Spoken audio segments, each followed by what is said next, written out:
দেশজুড়ে চলছে ভোটার তালিকায় বিশেষ নিবিড় সমীক্ষা বা এসআইআর এর কাজ।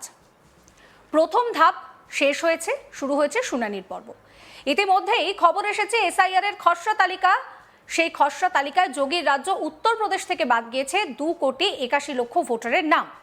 প্রসঙ্গত, উত্তরপ্রদেশে মোট ভোটার সংখ্যা 12,55,00,000। এরই মধ্যে প্রায় 3 কোটির কাছাকাছি ভোটারের নাম বাদ চলে গিয়েছে। তাহলে যাদের নাম বাদ গিয়েছে তারা সকলেই কি রোহিঙ্গা? এই প্রশ্ন তোলা হয় রাজ্যের বিরোধী দলনেতা শুভেন্দু অধিকারীর কাছে। কলকাতায় সাংবাদিক বৈঠকে এই প্রশ্নের উত্তর দিতে গিয়ে শুভেন্দু টেনে আনেন বাংলা ও বিহারের প্রসঙ্গ।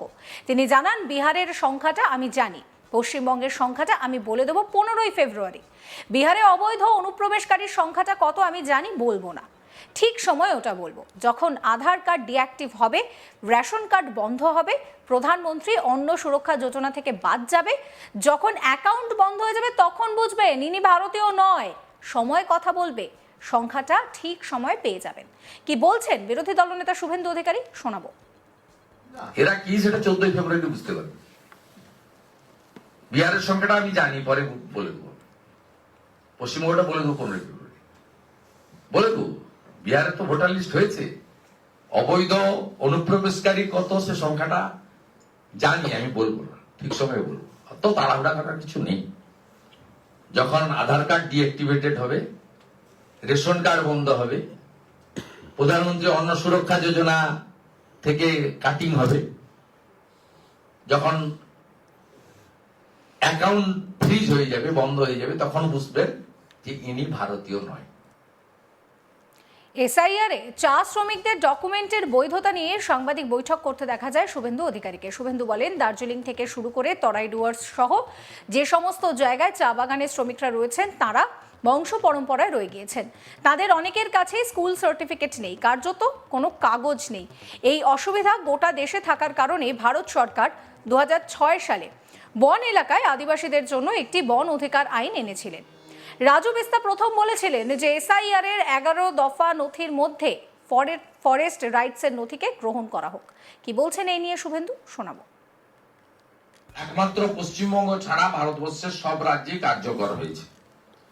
পশ্চিমবঙ্গে কার্যকর করেনি এই রাজ্যের সরকার। তার কারণ, এই সরকার আদিবাসী বিরোধী সরকার, এই সরকার নেপালি রাজবংশী বিরোধী সরকার, এই সরকার চা বাগান শ্রমিকদের বিরোধী সরকার।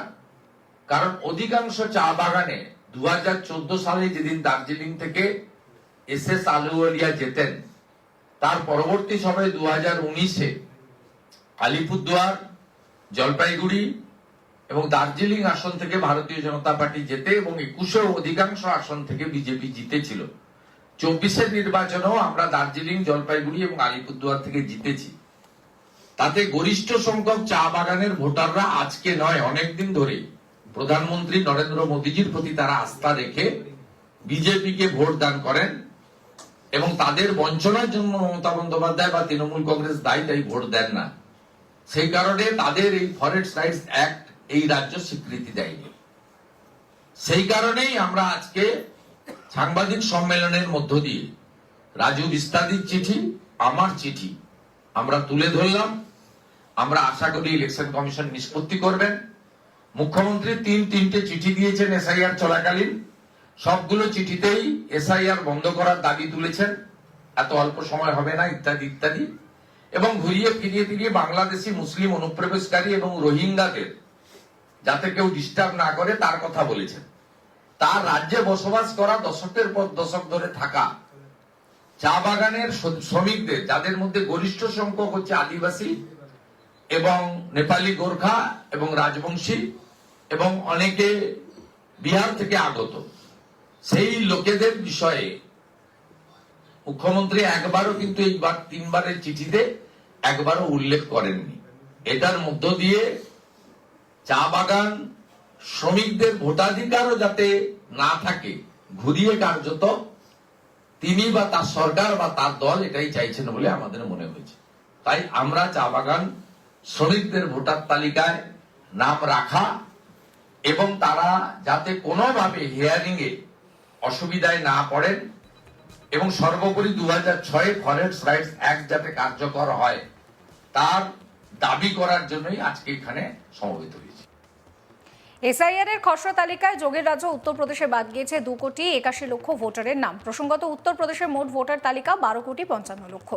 এর মধ্যে 3 কোটির কাছাকাছি ভোটারের নাম বাদ চলে গিয়েছে। তাহলে যাদের নাম বাদ গিয়েছে তাহলে তারা কি রোহিঙ্গা? এই প্রশ্ন করা হয় রাজ্যের বিরোধী দলনেতা শুভেন্দু অধিকারীকে। কলকাতায় সাংবাদিক বৈঠকে এই প্রশ্নের উত্তর দিতে গিয়ে শুভেন্দু অধিকারী টেনে আনেন বাংলা বিহারের প্রসঙ্গ। তিনি জানান, বিহারের সংখ্যাটা আমি জানি, পশ্চিমবঙ্গের সংখ্যাটা আমি বলে দেবো 15ই ফেব্রুয়ারি। বিহারে অবৈধ অনুপ্রবেশকারীর সংখ্যাটা কত আমি জানি, বলবো না, ঠিক সময় ওটা বলবো। যখন আধার কার্ড ডিঅ্যাক্টিভ হবে, রেশন কার্ড বন্ধ হবে, তখন বুঝে যাবেন কে ভারতীয় আর কে ভারতীয় নয়। কি বলছেন শুভেন্দু, শোনাবো। এরা কি সেটা 14ই ফেব্রুয়ারি বুঝতে পারবে। বিহারের সংখ্যাটা আমি জানি, পরে বলে দেবো। পশ্চিমবঙ্গটা বলে দেবো 15ই ফেব্রুয়ারি বলে দেবো। বিহারে তো ভোটার লিস্ট হয়েছে, অবৈধ অনুপ্রবেশকারী কত সে সংখ্যাটা জানি, আমি বলবো না, ঠিক সময়ে বলবো। অত তাড়াহুড়া করার কিছু নেই। যখন আধার কার্ড ডিঅ্যাক্টিভেটেড হবে, রেশন কার্ড বন্ধ হবে, প্রধানমন্ত্রী অন্ন সুরক্ষা যোজনা থেকে কাটিং হবে, যখন অ্যাকাউন্ট ফ্রিজ হয়ে যাবে, বন্ধ হয়ে যাবে, তখন বুঝবেন যে ইনি ভারতীয় নয়। একমাত্র পশ্চিমবঙ্গ ছাড়া ভারতবর্ষের সব রাজ্যেই কার্যকর হয়েছে।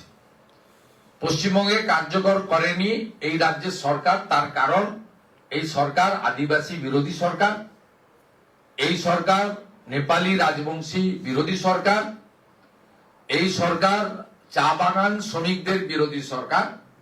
কারণ অধিকাংশ চা বাগানে 2014 সালে যেদিন দার্জিলিং থেকে এসএস আলুওয়ালিয়া যেতেন, তার পরবর্তী সময়ে 2019-এ আলিপুরদুয়ার, জলপাইগুড়ি এবং দার্জিলিং আসন থেকে ভারতীয় জনতা পার্টি যেতে এবং 21-এ অধিকাংশ আসন থেকে বিজেপি জিতেছিল।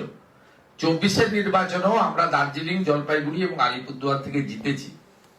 তাতে গরিষ্ঠ সংখ্যক চা বাগানের ভোটাররা আজকে নয়, অনেকদিন ধরে প্রধানমন্ত্রী নরেন্দ্র মোদীজির প্রতি তারা আস্থা রেখে বিজেপিকে ভোট দান করেন এবং তাদের বঞ্চনার জন্য মমতা বন্দ্যোপাধ্যায় বা তৃণমূল কংগ্রেস দায়ী, তাই ভোট দেন না।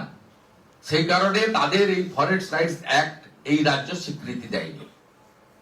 সেই কারণেই আমরা আজকে সাংবাদিক সম্মেলনের মধ্য দিয়ে রাজু বিস্তারিত চিঠি, আমার চিঠি আমরা তুলে ধরলাম। আমরা আশা করি ইলেকশন কমিশন নিষ্পত্তি করবেন। মুখ্যমন্ত্রী 3টে চিঠি দিয়েছেন এসআইআর চলাকালীন, সবগুলো চিঠিতেই এসআইআর বন্ধ করার দাবি তুলেছেন, এত অল্প সময় হবে না, ইত্যাদি ইত্যাদি, এবং ঘুরিয়ে ফিরিয়ে বাংলাদেশি মুসলিম অনুপ্রবেশকারী এবং রোহিঙ্গাদের যাতে কেউ ডিস্টার্ব না করে তার কথা বলেছেন। এই ভিডিও সম্পর্কে আপনাদের মতামত জানাবেন। সমস্ত খবরের আপডেটের জন্য চ্যানেলটিকে সাবস্ক্রাইব করতে ভুলবেন না।